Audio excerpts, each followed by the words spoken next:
This is a flight from Barcelona to London. 14 euros, 99 cents. And this is the train. Same two cities, same week. 389 euros. One of those journeys burns about 150 kilos of carbon per passenger. The other burns almost none. The cleaned one costs 26 times more. If you have ever crossed Europe without flying, you already know this. 2 open tabs, and the sensible option costs more than the one that pollutes. And you probably assumed what I assumed, that trains are simply expensive to run. Which is strange, because Europe says it wants the opposite.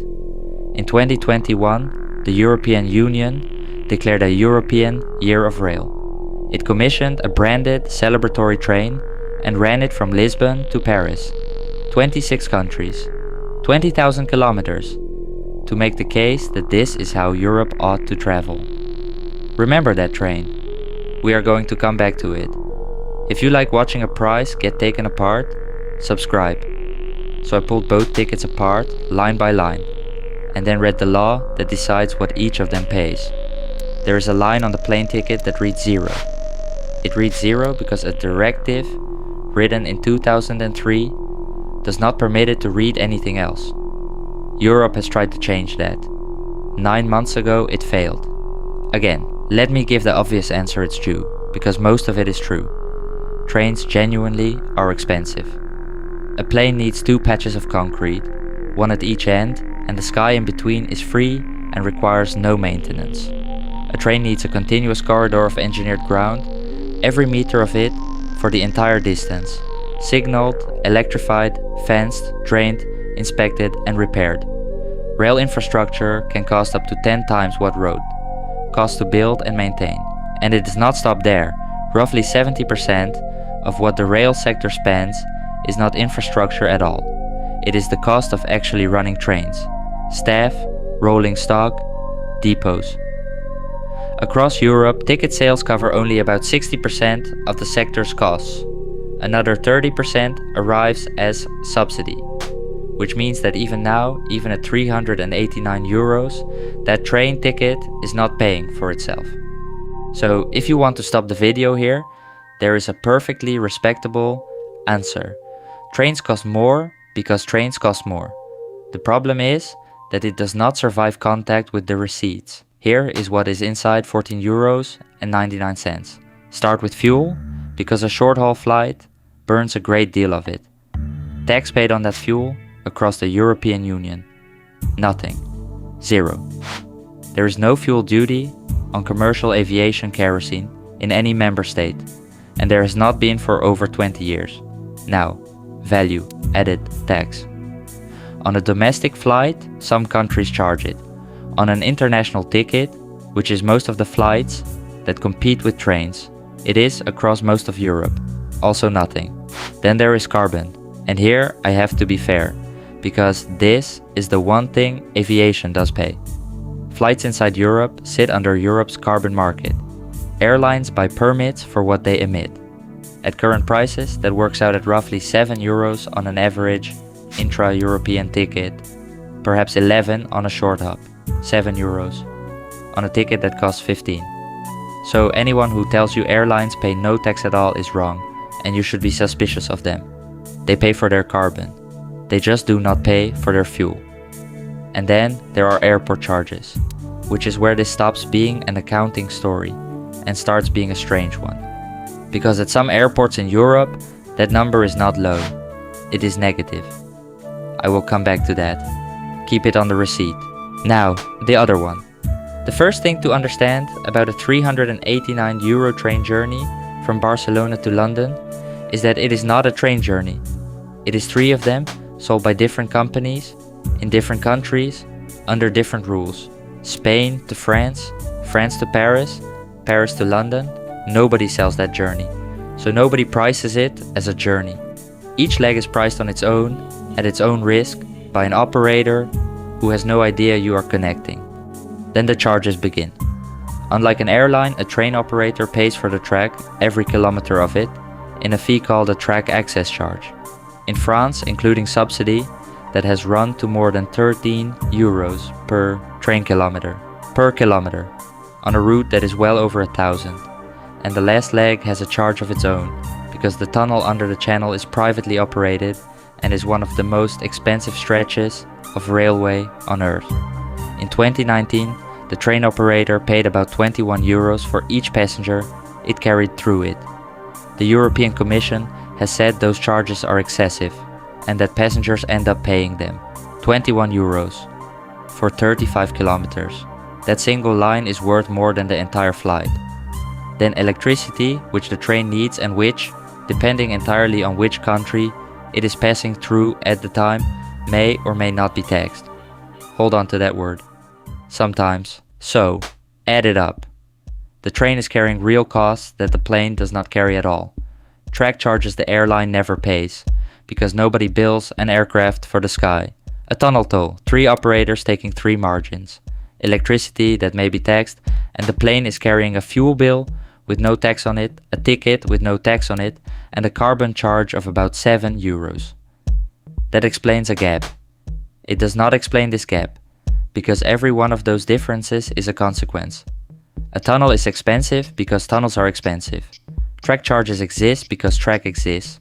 But the biggest line on that plane receipt, the one that reads 0, is not a consequence of anything. It is a decision. Somebody wrote it down. This is Council Directive 2003-96 EC.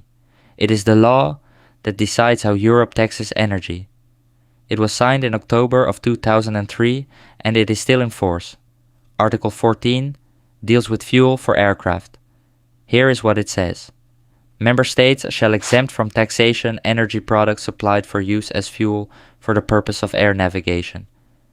Shall, not may. Shall. That is not a loophole. That is not a government failing to get around to something. That is an instruction.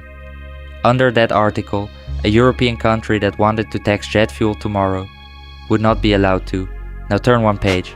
Article 15 of the same directive in the same document, signed on the same day, covers energy used by other kinds of transport. And it opens like this. Member states may apply total or partial exemptions or reductions in the level of taxation. May. And then, in the list of things they may, if they feel like it, choose to relieve energy products and electricity used for the carriage of goods and passengers by rail, metro, tram and trolleybus. Planes. Shall. Trains. May. Same directive. One article apart. Aviation's exemption is mandatory across the entire European Union. Rails is optional, 27 separate times over. And as of 2023, every single member state was exempting aviation fuel. They had no choice. The law told them to. Now, the obvious objection. That law is from 2003. Nobody in 2025 would write it that way. Why has nobody fixed it? And there is a second objection, which is the one people who know about aviation will raise. Isn't jet fuel protected by an international treaty? The Chicago Convention, signed in 1944, before commercial jets even existed? It is a fair question. And the answer is no. That convention stops a country taxing fuel that is already in the tanks of an aircraft when it lands. It says nothing at all about fuel pumped into an aircraft standing on the ground. That gap has been there since 1944. Every country in Europe could have filled it. Instead, in 2003, they signed a directive that filled it the other way. So this is not an old treaty tying anybody's hands. This is a choice made in living memory, by governments still in office. And they have tried to unmake it.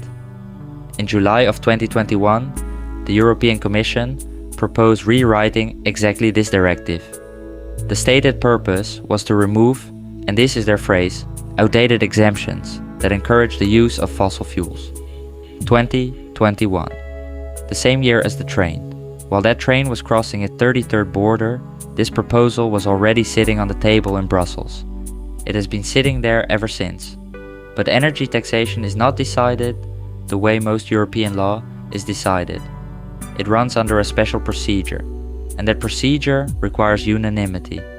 Not a majority, not a large majority. Every government, all of them, which means that on this one question, any single European country of any size holds a veto over all the others. So the proposal went to the Council in 2021, and it sat there. Presidency after presidency picked it up and tried to build a text everyone could live with. In November of 2025, the Danish presidency put forward a compromise. It did not get unanimity either. That was 9 months ago. 4 years of negotiation, and the line still reads 0. But a country does not actually have to wait for the other 26. 2 of them stopped waiting. And what happened next is the most useful comparison in this whole story. France went first, and loudly. In 2023, it signed into law a ban on domestic flights wherever a train could do the same journey in 2.5 hours or less. It was reported around the world as the moment a European government finally chose the railway over the runway. In practice, it grounded 3 routes: Paris-Orly to Bordeaux, Orly to Nantes, Orly to Lyon. Connecting flights were exempt, and the measure had not begun live as climate policy at all. It was agreed in 2020 as a condition attached to bailing out the national airline, a ban on trade routes born inside an airline rescue. Germany did something much smaller and much more effective. In January of 2020, it cut value-added tax on long-distance rail tickets from 19% to 7%. The national operator passed the cut straight through, and some fares fell by around 10% almost overnight. And here's the part worth sitting with. To pay for it, Germany raised the tax on domestic flights. That is the entire argument of this video, executed by one government, in one budget. No unanimity. No 27 capitals to persuade. A country simply decided which of the two it wanted to be cheaper, and then made it so, which tells you that deadlock is not really about whether this can be done. So what is that line actually worth? In 2022, according to an analysis by the campaign group Transport and Environment, aviation's tax exemptions across Europe came to 34.2 billion euros in revenue that governments did not collect. That is 4 million euros an hour. Every hour, including this one. And their comparison is the one that stays with you, because 34 billion euros is roughly what it costs to build 1,400 kilometers of high-speed railway. That is Hamburg to Rome, every year, uncollected. Meanwhile, the thing that actually competes with a short-haul flight has been quietly dying. Rising track access charges pushed operators to abandon overnight services through the 2000s and 2010s because a charge levied per kilometer punishes precisely the long, cross-border routes that could replace flying. Around 10 night lines have disappeared. Brussels to Berlin ended, Stockholm to Narvik, 1,456 kilometers, one of the longest sleeper routes in Europe, gone. And the operator that revived the night train, Austria's national railway, has cut its order for new sleeper trains from 33 to 24.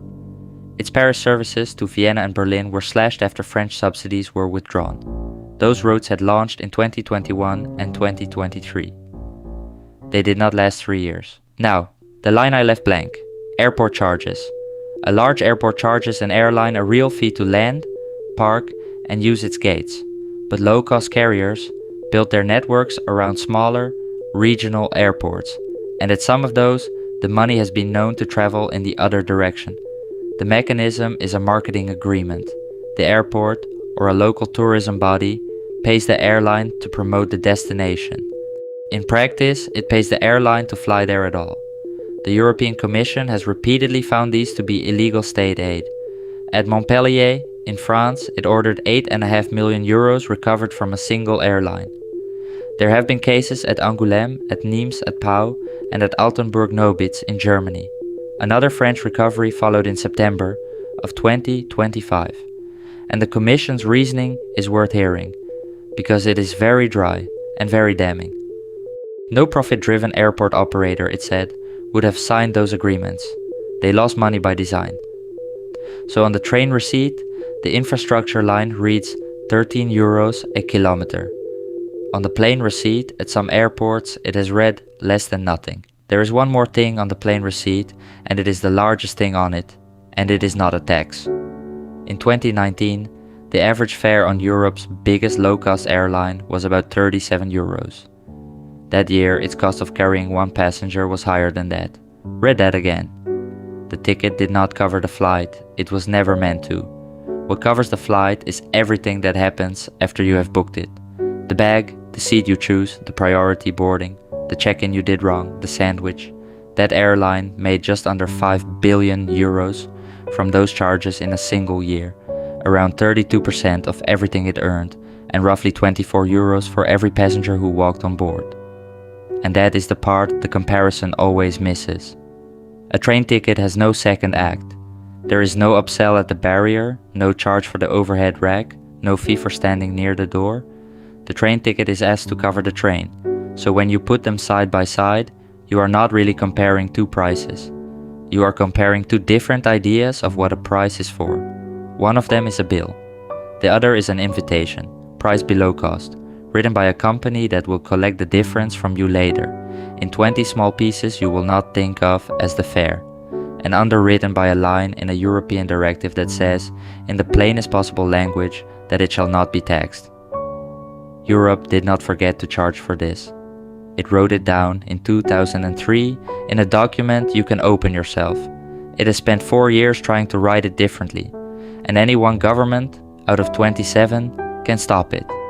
Last November, one did. So the next time you find a flight for 14 euros and a train for 389, don't ask why the train is so expensive. Ask who is paying for the flight. Because it is on the receipt. It just isn't on the line, marked total.